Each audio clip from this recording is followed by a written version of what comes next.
Yan, nakita nyo, ayan o. Oh, positive na agad. Ayan na nga mga paps, so nalinisan natin. Ayan mga paps, shoutout nga pala kay Tapan. Maraming salamat sa pagpahiram ng motor. Ayan. Dahil naputulan tayo ng pambelt kagabi. Ayan mga paps. Naputulan tayo ng pambelt. Ipapakita ko sa inyo kung bakit. Kung paano pag naputulan ng pambelt. Ayan. Ayan o. Kahit anong birit mo, hindi sasamang gulong yan. Putol. Wala. Pero okay naman yan, naandar yan. Yan ang gagawin natin ngayon, babaakin natin to. Ito. Panggilid. May dala tayong pambelt. Ito. Dala tayong ito yung pinagpalitan. So okay pa naman yan. So nasa mahigit isang taon na rin kasi yung pambelt na yan nakalagay dito. Tagal na rin kasi.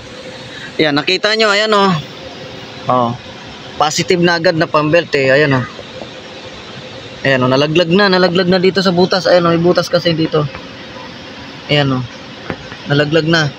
So positive na agad na pambelt ng ating papalitan. Okay, let's go baklas.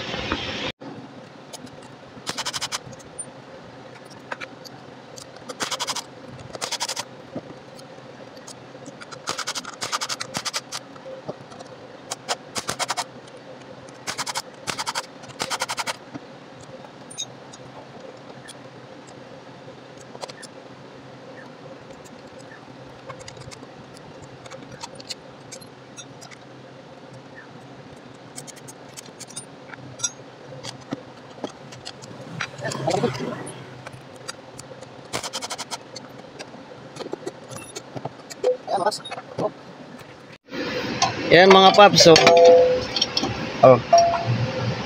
durog, ayan o. Wala, diba? Ganyan ang mangyayari sa motor nyo pag naputulan kayo ng pambelt. Ayan, tulad ko, hindi ko na-check, pero yung motor ng iba na-check ko, dahil bayad kasi. Dahil sarili motor di magawa, ayan, naputulan. Ayan mga paps, oh. Wala naman damage yan dito. So ano lang yan, pambelt putol. Okay, babaklasin natin to, baklas to para may pasok natin yung bagong pambelt. Linis na rin. Ayan o. Nagkalat tayo dito pero tatapon natin yan. Okay.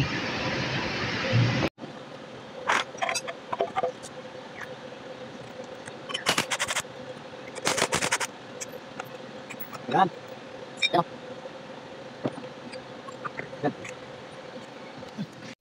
Ayan mga paps, oh.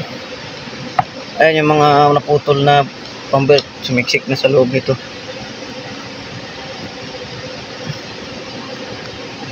Ayan, gearbox, oh.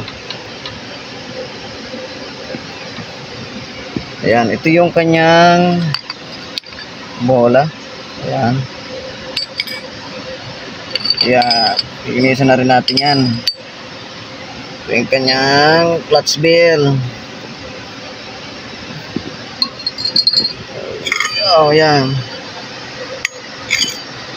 Yan, pumasok na dito yung ano ng pambelt ko. Ito yung kanyang pambelt, durog. Yan mga paps.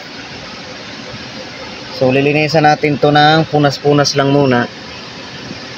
Ayan, wala tayong panghangin, nasa bahay kasi yung panghangin natin. Ayan. So, okay, let's go nang makauwi na.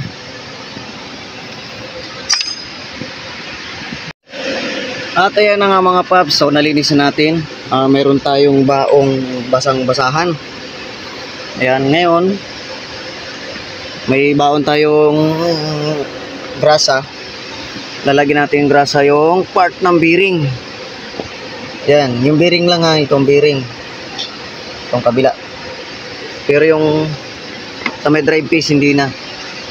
Hindi yan nilalagyan ng grasa. Ayan, assemble na tayo mga paps. Malinis na rin yan. Ayan, malinis na. Makauwi lang tayo. Let's go.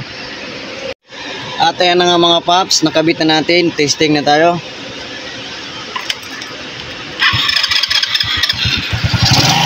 Yan. O, makakauwi na tayo niyan. Yan. Okay na.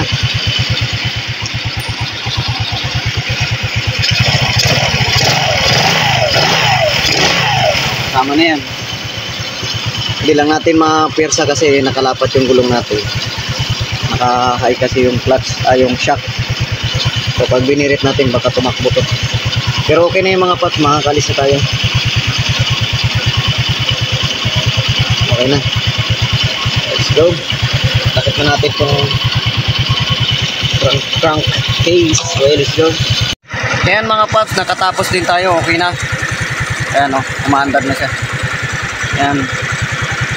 Ayan mga pads, pag ang motor nyo ay umaandar naman at walang batak, yun, putol pambelt nyo. Kaya kailangan talaga every month magchichika talaga ng panggilid mo kung okay pa yung pambelt mo. Ayan, ako kasi gamit lang gamit, nakikigamit. Ayan mga paps, maraming salamat. Makakawin na rin, thank you.